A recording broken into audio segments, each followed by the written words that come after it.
we are with our Project Silverado Big Red. And I got to cover this real quick with you guys because this one was important. Whenever you guys replace an upper control arm, sometimes you have to replace the keys or the alignment bolts. If you have to replace these, I'm going to show you guys a trick that allows you to get everything out and be able to put the new stuff back in and then get your vehicle to the alignment shop without your alignment being completely out of alignment. You don't want to drive this thing very far. You don't want to drive this a half hour with your alignment keys so far out that it's just messing everything up. So I'm going to show you a trick to get you close, but just know you still need to do that alignment. Do not put very many miles on it until you get that alignment done. So let's cover the first thing here, guys. First thing is our keys. What are these keys? These are the adjustment keys for the upper control arm. Let's cover real quick why we would change an upper control arm. There's going to be three main reasons. Number one, maybe we got bad bushings or bad ball joint, and it's easier just to replace the arm rather than going through the whole work of trying to just put a ball joint in it or try to replace the bushings when we have to pull these out anyway. So that would be one. Number two, maybe the arm got damaged. We need to replace it because maybe it's cracked or it bent. That would be another way. The third is if you put in a lift. If you put in any kind of lift whatsoever over stock, your stock upper control arms, at least on Silverados, Sierras, Yukons, and Tahoes, it will not work. Suburban, that kind of stuff. It does not work to run your upper control arm if you're trying to put a lift in because the angles are all wrong. You need a new upper control arm. So that would be number three.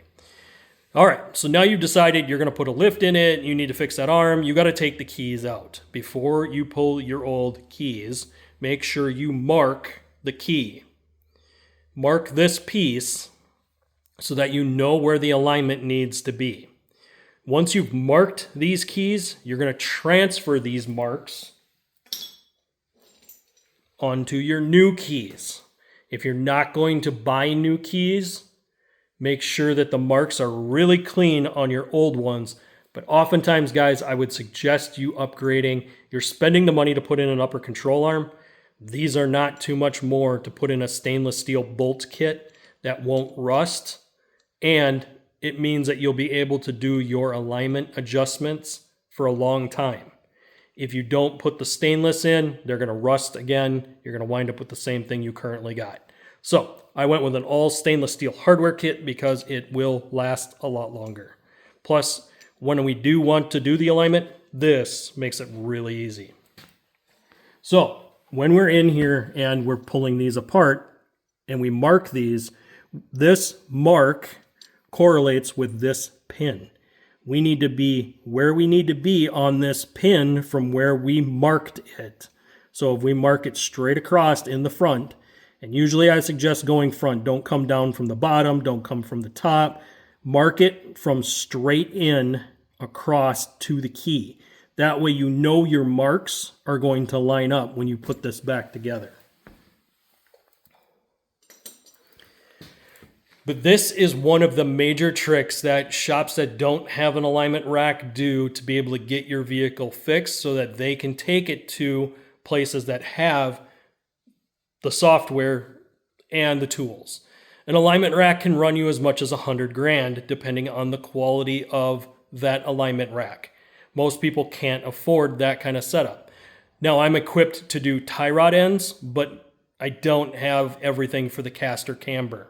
And the minute I go into a lift situation where now I'm putting in a lift, I need the more advanced settings and sensors to really dial that suspension in.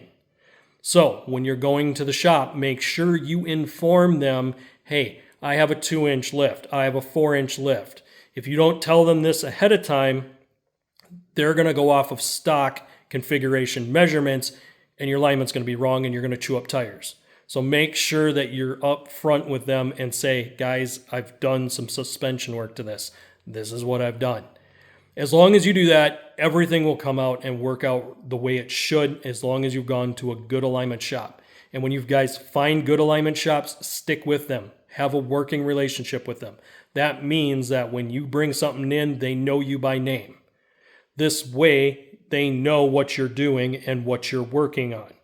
Anytime you deviate from that, you run into a situation where now you're just another walk-in customer. They don't understand that, hey, this guy does some performance stuff.